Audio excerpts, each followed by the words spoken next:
Des maisons pour les réfugiés les plus vulnérables.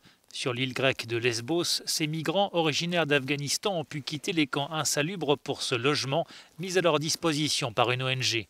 Hamid Bateri et ses enfants vivent ici avec une autre famille. Si les conditions de vie sont bonnes, elle espère toutefois quitter la Grèce le plus vite possible pour rejoindre son mari en Suède. Nous avons fui l'Afghanistan pour échapper à la guerre, dit-elle. Mon mari et mon fils aîné sont partis les premiers et ont réussi à aller jusqu'à Stockholm. Mais depuis 2 ans, avec mes 3 autres enfants, nous sommes coincés sur cette île. Hamid Bateri et ses enfants dorment dans cette chambre. Le reste de la maison est occupé par une autre famille originaire elle aussi d'Afghanistan. Pour Didar Ali Satei, qui a connu l'enfer du camp de Moria, le temps est venu aussi de quitter l'île. Nous sommes restés à Moria pendant 9 mois, dit-il. C'est une période que je préfère oublier. Maintenant, dans cette maison, la situation est bien meilleure, mais nous ne voulons pas rester à Lesbos. Mes enfants doivent aller à l'école et je dois travailler.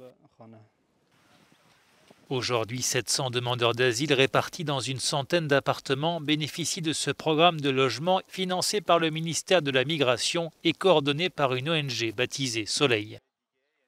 Ce programme de logement est important car il offre la sécurité et de bonnes conditions de vie aux personnes vulnérables qui vivaient dans les camps. Ces demandeurs d'asile avaient besoin de protection. Maintenant, ils sont en sécurité et ont accès aux services publics, comme les hôpitaux. Στις υπηρεσίες όπως το νοσοκομείο.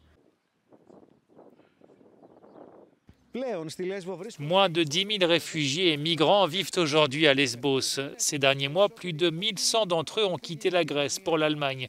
C'est le rêve de dizaines d'autres familles toujours bloquées sur l'île et qui prennent leur mal en patience en espérant que leur tour viendra bientôt. Από τη Λέσβο και το Euronews, Απόστολος Στάικος.